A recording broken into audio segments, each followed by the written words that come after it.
오늘도 예배를 드리는 사랑하는 교회 여러분 모두에게 하나님께서 크신 은혜를 내려주시기를 원합니다. 오늘 개천절 3일 주일이죠. 아침 태극기를 달면서 문득 우리 단기로 지금 몇 년일까라는 생각이 들어서요. 계산을 해보면 4354년이죠. 2333년 이게 당군이 우리나라를 세운 그런 날로 기록이 되어 있고 그날을 기념해서 지키는 날이 개천절입니다. 자, 프랑스 역사를 보니까요. BC 1200년경에 켈트 계열 같은 켈트족이라고 할까? 켈트 계열의 갈리아인이라는 그런 사람들이 프랑스에 정착하면서 프랑스 역사가 시작되더라고요.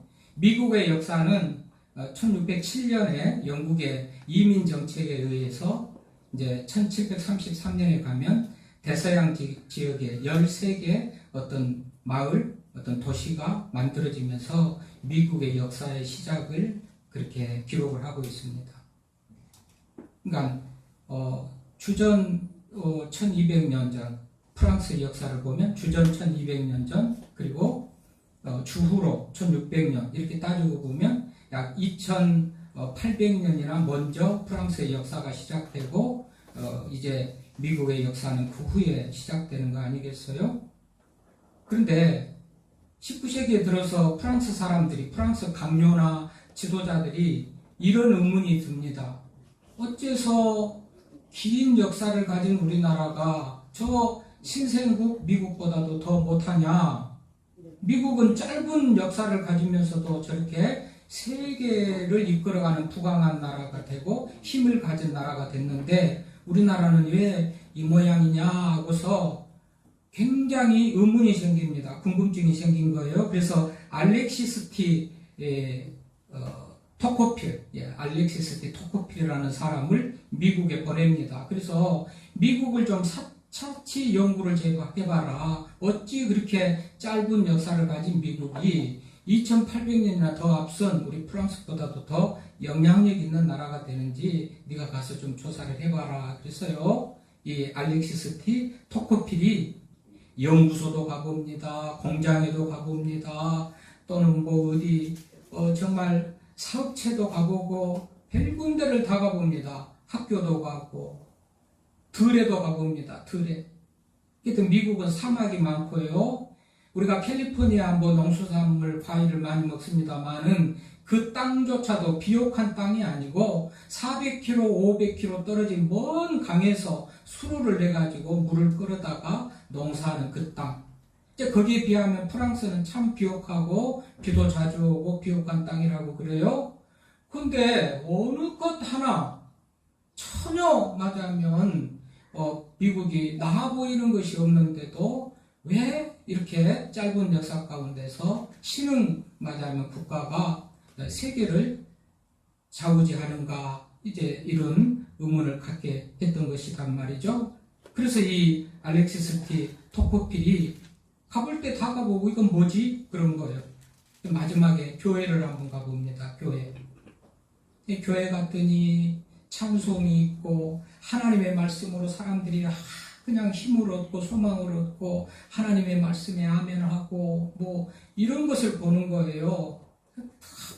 하나님 앞에 도움을 구하며 기도하는 이런 모습을 보면서 무릎을 치고 손뼉을 치고 여기구나 이것이구나 라고 그렇게 결론을 내렸다는 거 아니겠어요? 그래서 본국에 가가지고 교회가 국가 부흥의 원동력이다. 교회가 미국 국가 부흥의 원동력이다라는 이런 보고를 했다고 합니다.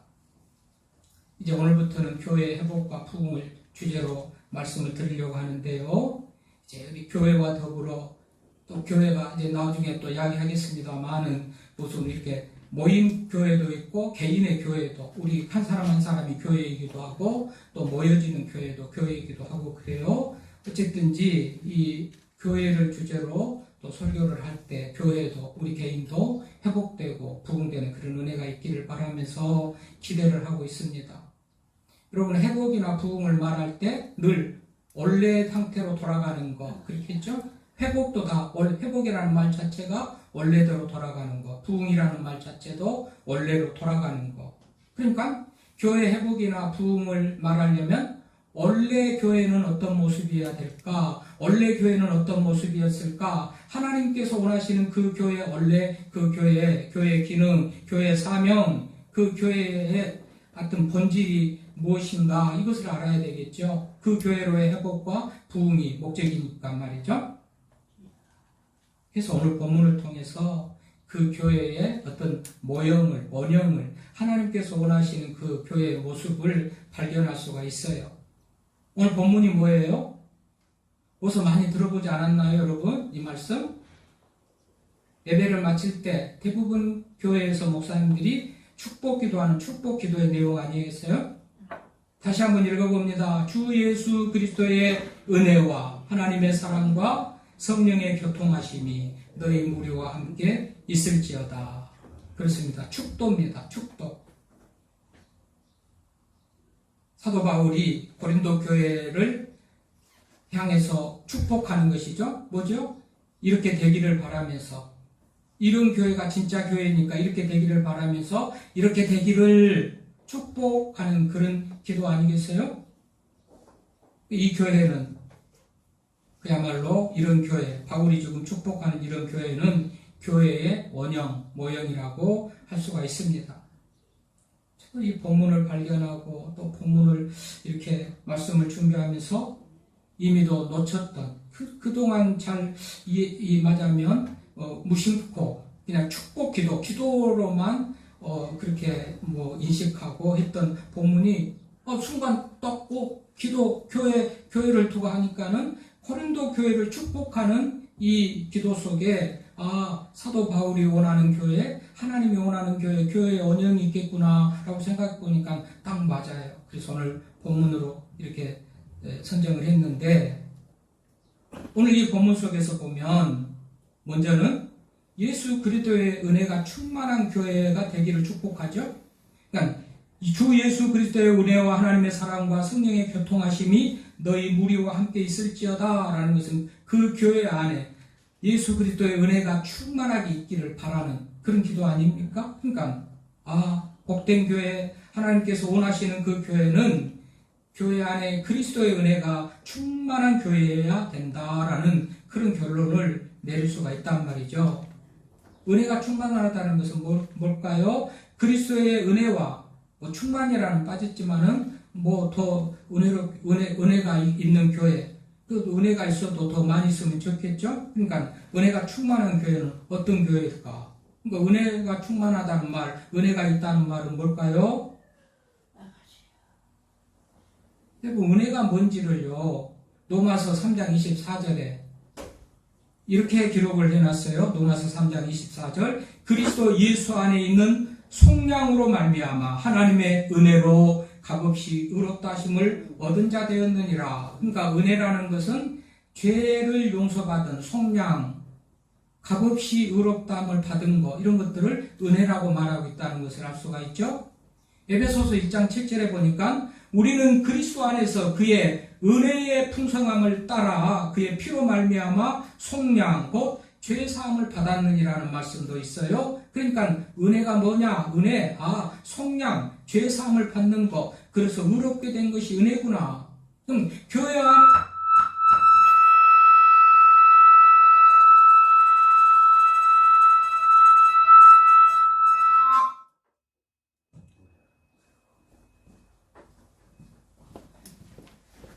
고린도 교회 안에 이런 은혜가 충만하기를 바랬다는 것은 그야말로 죄사함의 은혜, 죄를 사함받았다, 죄를 용서받았다, 내 죄는 죽을 수밖에 없는 죄인이었는데 죄를 용서받았다, 사함받았다, 그런 감정, 그런 감사, 그런 감격이 넘치는 교회, 이게 은혜로운 교회라, 은혜가 충만한 교회라, 그렇게 말할 수가 있는 것이죠.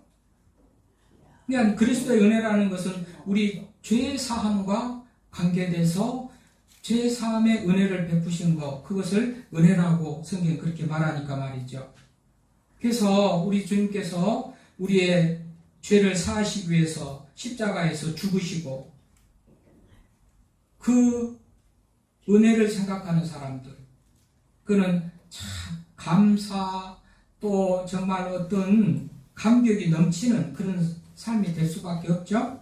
죄로 인하여서 죽을 수밖에 없는 우리들을 예수님이 대신 죽어주셔서 우리들을 살려주셨다.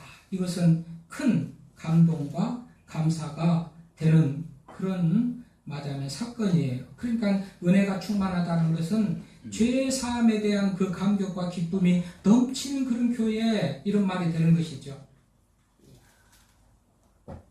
어떤 교회가 완벽한 조직을 갖추고 무슨 당회가 있고 무슨 남성교회 여성대회가 있고 뭐가 있고 아니면 수천 병 수만 병 교회를 크게 세우고 아니면 뭐 수백 수만의 교인들이 뭐 개회에 출석하고 그런 교회가 은혜로운 교회가 아니고 그리스도의 은혜를 깨닫는 사람이 많은 교회, 또 그리스도의 은혜로 충만한 그런 교회, 그리스도의 은혜, 예수님께서 베푸신 은혜, 그거에 대한 감동과 감사가 넘치는 그런 교회, 그런 교회가 좋은 교회예요. 건강한 교회인 것이고 교회의 원형이고 모형이라는 것을 우리가 알 수가 있지 않습니까? 바울이 고린도 교회가 그런 교회 되기를 축복하는 것으로 보면 교회가 어떤 교회여야 된다는 것을 우리가 알 수 있지 않습니까?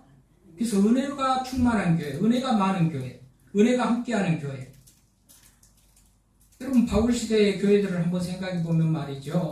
바울이 이런 교회 저런 교회를 많이 세웠지만은 바울 당시 교회들이라는 것이 가정 단위의 어떤 교회이고요. 어떤 마을에 있는 어떤 동네, 어떤 지역에 있는 어떤 가정에서 복음을 전해가지고 세우는 그런 가정 단위의 교회들이 대부분입니다. 그래서 교인의 숫자도 많지 않고 적죠. 그런데 박해도 또 그 상황에서 박해도 받지요. 그러면 거의 교회가 영향력 없는 무능한 약한 그런 모습을 가질 수밖에 없는 그런 상태임에도 불구하고 당시의 교회들은 세상을 뒤집어 놨죠. 동네를 변화시키고 세상을 변화시켜가지고 오늘 대한민국 땅에까지 복음이 접하겠다는 거 아니겠어요? 그러니까 뭐지요? 하나님의 은혜를 생각할 때, 예수님의 은혜를 생각하니까 감동이 넘치고 감격이 크고 너무 고맙고 감사하니 견딜 수 없는 심정으로 복음을 전하며 믿고 또 하나님을 기쁘시게 하고 영화롭게 하고 그렇게 살았으니 교회가 그렇게 영향력 있는 교회가 됐다는 것을 짐작해 볼 수가 있어요. 그래서 은혜로 충만한 교회, 주 예수의 은혜로 충만한 교회, 은혜가 함께하는 교회, 그런 교회야말로 우리 주님이 원하시는 원형적인 교회다라고 말할 수가 있어요. 그렇다면 우리들과 관계에 대해서 우리는 구원해 주신 예수님의 은혜, 죄의 문제를 해결해 주시는 그 은혜를 생각할 때 감격이 넘쳐야 되겠죠. 또 감사해야 되겠죠. 그리고 감사한 그 은혜를 생각하면 갚을 모습으로 살아야 되겠고, 정말 어떻게 그 갚을 길이 없어서 몸밖에 드릴 수가 없어서 이 몸 드립니다 하고 찬송하는 것 같이 갚을 길이 없어서 고민하고 몸부림치는 그런 모습으로 살아가는 것이 맞아요. 은혜를 입었으면 갚아야 되는 거 아니겠어요? 그 갚는다는 것이 주님을 위해서 충성하고 헌신하고 봉사하는 모습으로 나타나는 것이죠. 이런 교회가 은혜로운 교회다. 아멘. 여러분, 우리가 잘 아는 오드리 헵번 있죠? 세계적인 배우 오드리 헵번, 나 같은 사람이 아는 것을 보면 세계적인 배우가 맞아요. 아주 가난하고 불우한 시절을 겪으면서 지났어요. 아니, 아사가 돼서 그냥 굶어 죽을 직전에 사람들에게 발견돼가지고 겨우 생명을 유지하기도 하고요. 유니세프, 이게 국제 그 아동 보호기금의 도움을 받아가지고 겨우 생존하면서 살았던 소녀가 오드리 헵번입니다. 근데 그렇게 성장하고 자라가지고 세계적인 배우가 돼서 이 사람이 하는 일이 뭐지요? 절망의 늪에서 나를 구해준 분들을 위해 이제 내가 봉사할 차례다. 뭐죠? 은혜를 입었는데 내가 은혜를 갚을 그런 기회가 됐다. 내가 이만큼 명성이 있고 부가 있으니 이제는 내가 도움을 주던 사람들을 위해서 내가 도와주는 그런 사람으로 살 때가 됐다 하면서 도와주는 사람으로 살았는 것을, 이건 죽어서도 이분은 그 어떤 단체에서 그렇게 홍보대사로서 그렇게 그 영향력 있게 선을 행하는 그런 모습을 우리가 들었을 거예요. 단순히 착한 마음에서보다도 자기가 그 어려운 시절 도와주지 않으면 죽었을 그런 시절에 도와준 사람들에 대한 감사하는 마음으로 이런 삶을 살았다고 말해요. 맞지요? 우리 주님 우리를 위해서 생명까지 내어주시고 은혜를 베푸셨어요. 대속의 은혜를 베푸셨어요. 죄의 문제를 해결하셨어요. 그러면 그것을 감동으로 여기고 감사하게 여기고 그 은혜에 보답하는 모습으로 사는 것, 이것이 은혜를 받은 사람의 삶의 모습이고, 이런 것이 많은 교회, 이런 은혜가 충만한 교회, 이게 바울이 바랬던 고린도 교회의 모습인데 우리 교회가 이런 모습 되기를 바랍니다. 은혜로 충만한 교회, 그리스도의 은혜로 충만한 교회 말이죠. 은혜를 받았으면 갚을 줄 아는 그런 교회. 두 번째는 뭐라고 그래요? 하나님의 사랑과 하나님의 사랑. 이게 이제 뭐 중간중간 하나 둘 세 개가 있지만 결론적으로는 뭐예요? 너희 무리와 함께 있을지어다죠. 그러니까 그리스도의 은혜가 너희 무리와 함께 있을지고 하나님의 사랑이 너희와 함께 있을지고 하나님의 사랑이 함께 있기를 사도 바울은 축복하고 고린도 교회에게 그런 교회가 되기를 축복했던 것이죠. 자, 하나님의 사랑이 있는 교회는 어떤 교회죠? 하나님의 사랑은 어떤 사랑입니까? 대표적으로 요한복음 3장 16절에 보면 하나님이 세상을 이처럼 사랑하사 독생자를 주셨으니 이는 저를 믿는 자마다 멸망하지 않고 영생을 얻게 하려 함이라. 하나님의 사랑의 목적은 영생을 얻게 하는 것으로, 영생을 얻게 하기 위해서, 모든 사람 죄인들을 구원해서 영생을 얻게 하기 위해서 아들 독생자를, 예수 그리스도를 우리를 위해서 죽게 하셨다는 것이죠. 이게 하나님의 사랑이라고 성경은 말합니다. 그런 의미에서 우리가 생명 얻고 구원 얻는 것, 모든 것이 다 하나님의 사랑의 은혜요 덕분이죠. 그것만 아니고 영혼 구원은 크고 대표적인 것이고요. 일상의 삶의 모든 것에서도 하나님의 사랑 아닌 것이 없고 은혜 아닌 것이 없습니다. 따지고 보면 모든 것이 다 하나님의 사랑의 덕분에 우리가 있는 거예요. 그런 의미에서 하나님의 사랑이 충만한 너희 무리와 함께 있을지다. 하나님의 사랑이 충만 있는 교회. 하나님은 사랑이시죠? 하나님의 사랑이 충만히 있는 교회, 하나님의 사랑이 넘치는 교회. 요한일서 4장 7절 9절에 보니까 사랑하는 자들아 우리가 서로 사랑하자. 사랑은 하나님께 속한 것이니 사랑하는 자마다 하나님으로부터 나서 하나님을 알고 사랑하지 아니하는 자는 하나님을 알지 못하나니 이는 하나님은 사랑이심이라. 하나님의 사랑이 우리에게 이렇게 나타난 바 되었으니 하나님이 자기의 독생자를 세상에 보내신 것은 그로 말미암아 우리를 살리려 하심이라. 아까 요한복음 3장 16절에도 독생자를 주셨으니 이를 저를 믿는 자마다 멸망치 않고 영생을 얻게 하심이라. 요한복음 4장 7절 9절에 보니까 우리를 살리려 하심이라. 하나님의 사랑은 우리를 살리는 그런 결과를 얻기 위해서 하나님 우리를 사랑하셨구나라는 것을 알 수가 있잖아요. 결국은 하나님의 교회는 하나님의 사랑이 충만하다는 것은 살리는 일이 일어나는 그런 교회 되는 것, 이것이 바울이 축복했던 고린도 교회고 하나님이 원하시는 교회라는 것을 알 수가 있습니다. 결국은 살리는 거예요. 사람을 살리는 거예요.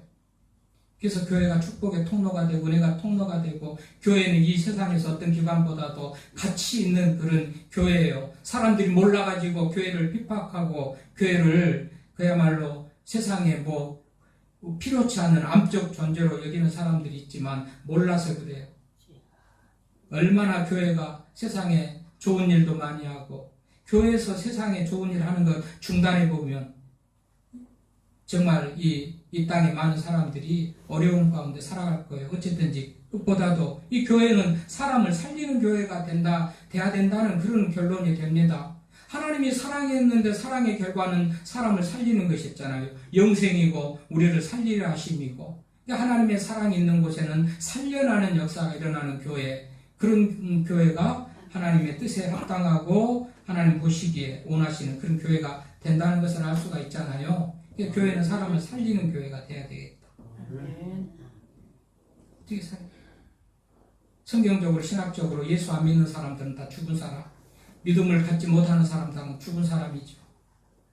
그들에게 복음을 증거하고 전도해서 예수 믿게 하고 그렇게 해서 사람을 살리는 거예요.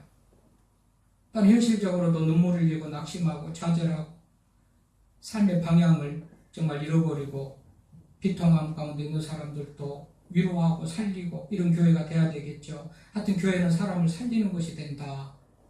이게 하나님의 사랑이 충만한 교회의 모습이다. 1853년에서 3년 동안 크림 전쟁, 유명한 크리미아라고도 하고 그 지명을 따서 크림 전쟁 혹은 크리미아 전쟁이라고 하는데요. 이때의 전쟁이 얼마나 비참했던지. 여러분, 러시아를 상대로 해가지고 오스만 제국, 잉글랜드, 프랑스 여러 지역이 연합 동맹을 해가지고 러시아를 그렇게 맞아면 전쟁에 대항하는 건데요. 러시아가 막강한 힘을 가지고 이렇게 점령해가는 그런 상황 속에서 일어났던 전쟁이 크리미아 전쟁이에요. 그야말로 전쟁에 죽어가지요, 추위에 죽어가지요, 굶주림에 죽어가지요, 전염병에 죽어가지요. 이 당시 전쟁의 현장은 생지옥이 있다, 그렇게 말할 수밖에 없습니다. 이때 나이팅게일이 그 현장에 들어갔던 거 아니겠어요? 나이팅게일이 가서 정말로 그 현장 속에서 사랑으로 부상병들을 간호했답니다. 따뜻한 손길과 동정어린 미소로 그야말로 헌신적으로 돌보는데, 이제 부상병들의 마음이 움직이고 암울하고 소리 지르고 그냥 아주 그야말로 아비규환 같은 그런 현장이 밝아지고 조용해지고 그랬다는 거예요. 부상병들의 고백입니다. 우리는 그녀의 그림자에 입맞추었고 평안과 기쁨 중에 누울 수 있었다.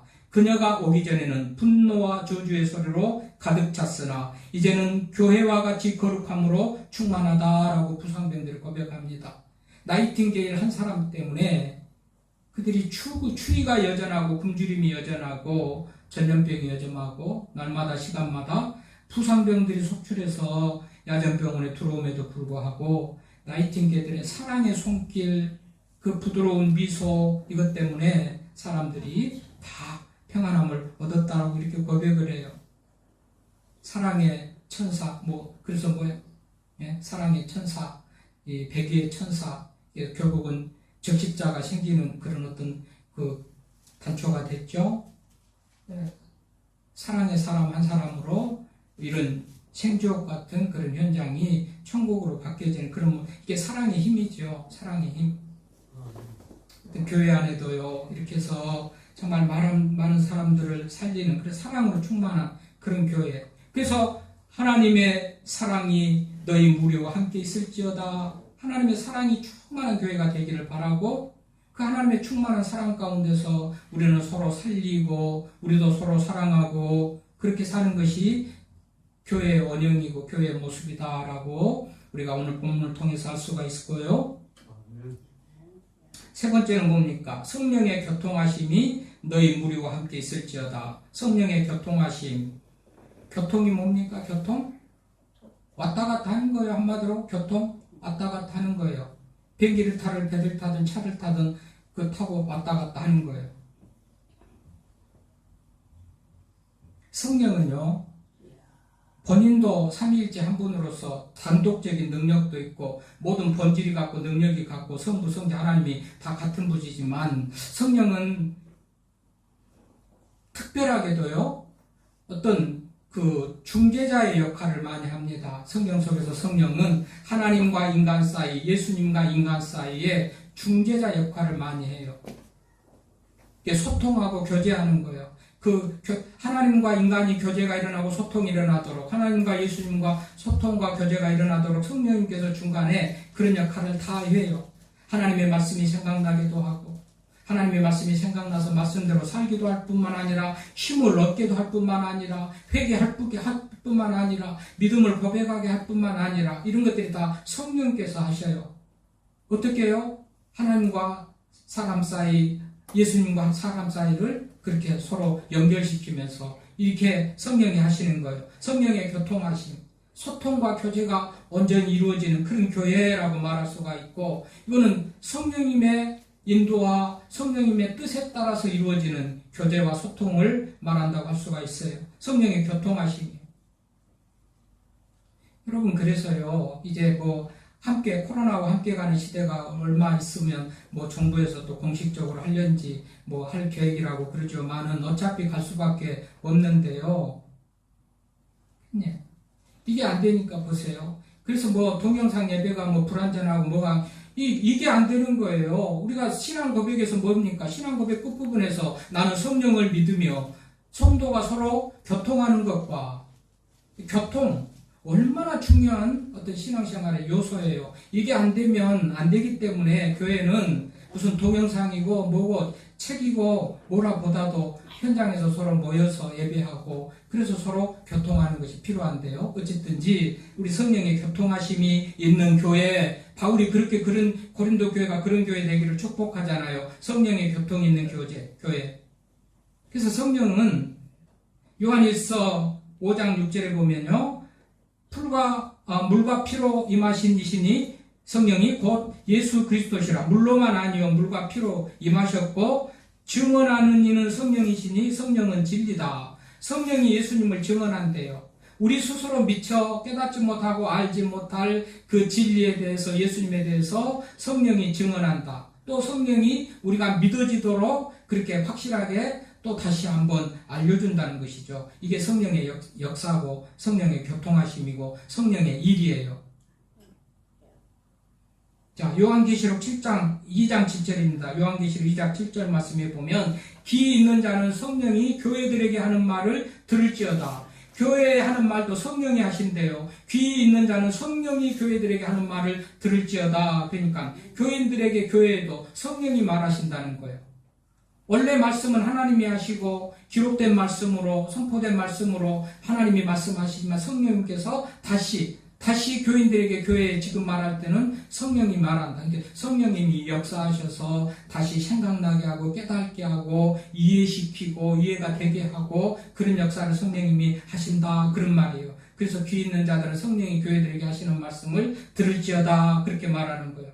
빌립보서 1장 19절에 보면 이것이 너희의 강구와 예수 그리스도의 성령의 도우심으로 나를 구원에 이르게 할 줄 아는 거로라는 말씀이 있어요. 그러니까 성령이 또 구원에 이르도록 도와주셔요. 한마디로 성령이 교통하신다는 것은요. 하나님과 우리 사이, 예수님과 우리 사이를 다 이렇게 삼위를 엮어가지고 역사하셔요. 좋게 구원에 이르도록 생명에 이르도록 역사하시는 분, 교통하시는 분, 이리 갔다 저리 갔다 교제하고 엮어주고 묶어주고 이런 일을 성령이 하심으로 그러니까 성령의 교통하심이 있는 교회 너희 무리와 함께 있을지어다. 성령의 교통하심이 그러면 이 말씀 속에서 우리가 적용하고 깨달을 것은 뭐냐? 우리는 그동안 내가 주인이 돼가지고 모든 것을 내 마음대로 했어요. 내 경험과 지식과 상식으로 했어요. 그런데 이제는 성령이 충만한 교회는 성령이 시키시는 대로 성령이 하라는 대로 성령의 이끌림 따라서 하는 교회라는 그런 의미가 되는 거예요. 그래서 이제는 교회는 성령의 지시, 성령의 감동, 성령의 역사, 성령의 교통하심을 따라서 활동하는 거, 움직이는 것이 그런 교회. 이게 바울이 원했던 고린도 교회가 그런 교회 되기를 바랬던 그런 교회의 모습인 거예요. 모습이란 말이죠.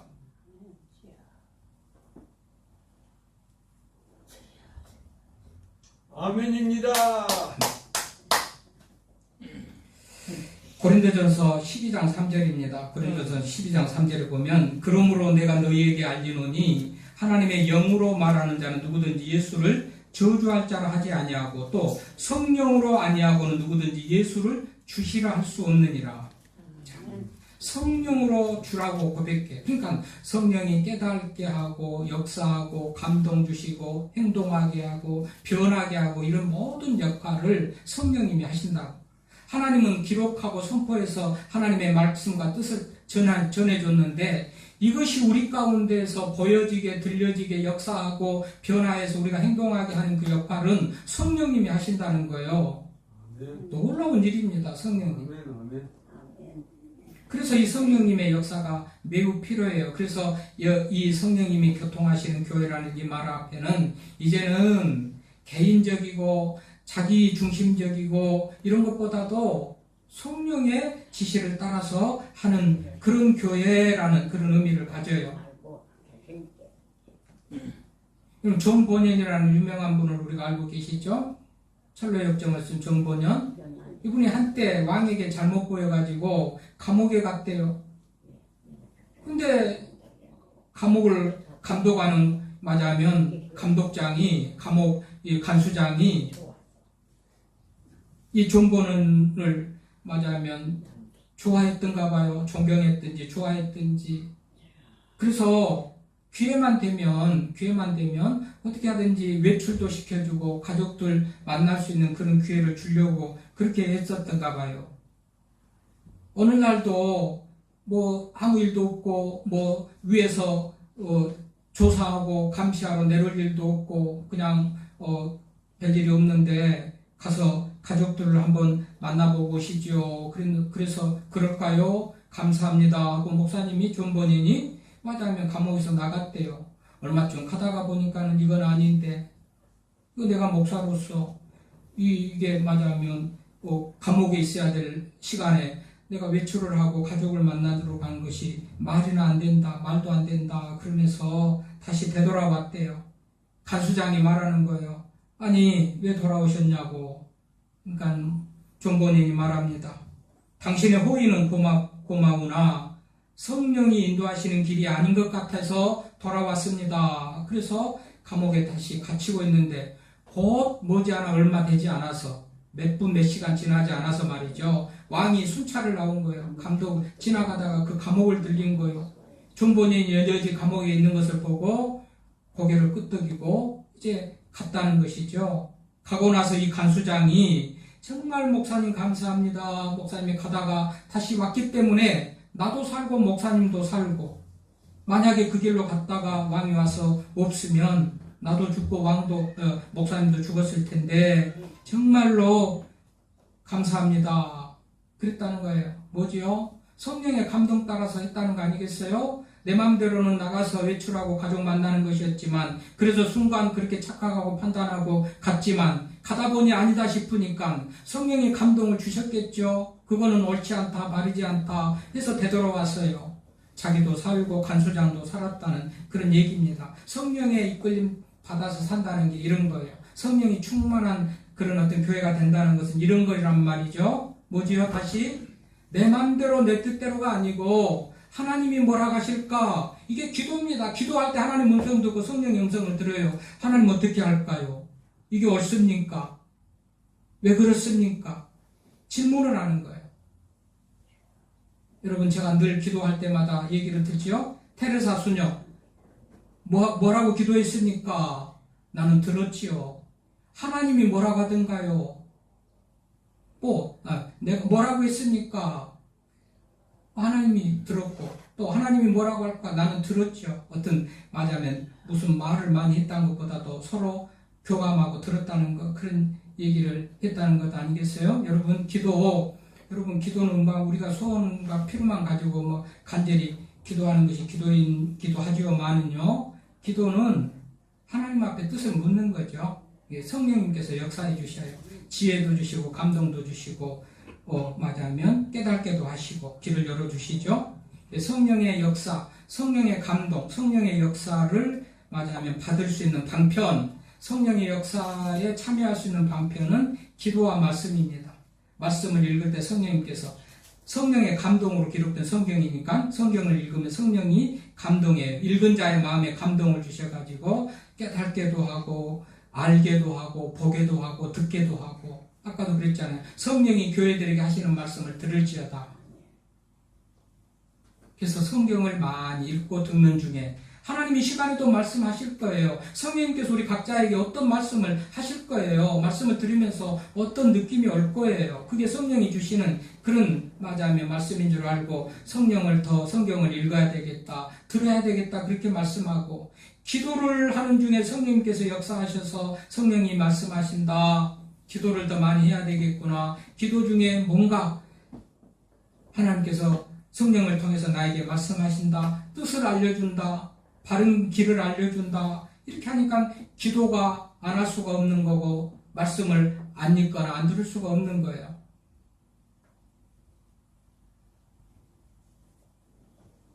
내가 주인 되고 내 마음대로 내 뜻대로 하려는 사람 아닌 한 하나님의 뜻에 나를 맡기고 성령님의 이끄심 속에 나를 맡기려는 사람은 기도를 하고 성경을 읽고 그래야지 하나님께서 성경을 통해서 역사하셔서 우리가 말하자면 생명의 길, 구원의 길로 살아갈 수 있도록 그렇게 인도하신다는 거예요. 그래서 오늘 다시 말씀, 주 예수 그리스도의 은혜와 하나님의 사랑과 성령의 교통하심이 너희 무리와 함께 있을지어다. 축복의 말씀이고 또 고린도 교회가 이런 교회가 되기를 그런 축복의 기도이기도 하고 그런 것이죠. 어쨌든 이제 다시 한번 이제 교회를 주제로 말씀을 듣게 되는 기간 동안에 우리는 다시 이런 모습 속에서 나는 하나님의 은혜에 대해서 하나님의 사랑에 대해서 주님의 은혜에 대해서 성령의 감동에 대해서 민감하게 내가 순종하고 반응해야지 하고 열린 마음을 가졌는가. 그리스도의 은혜에 대해서 그리스도가 베푸신 은혜는 죄의 문제를 해결하기 위함이었고 그 죄로 우리가 많은 정말로 은혜를 입고 사는데 구원의 길이 열렸는데 얼마나 하나님 앞에 감사가 있는지 그 사실에 대해서 감동이 있는지 결국은 오늘 말씀은 우리가 주님의 은혜에 정말 충만한 그런 삶 하나님의 사랑에 충만한 삶 성령님의 교통하심에 순종하고 그런 삶을 사는 이 삶이 결국은 좋은 교회요 좋은 성도의 모습이고 바울이 그런 교회가 되기를 바라며 고린도 교회에 축복했던 이 축복을 통해서 우리에게 정말로 회복과 부흥의 은혜가 있기를 바랍니다. 기도합니다. 하나님 아버지 감사합니다. 오늘도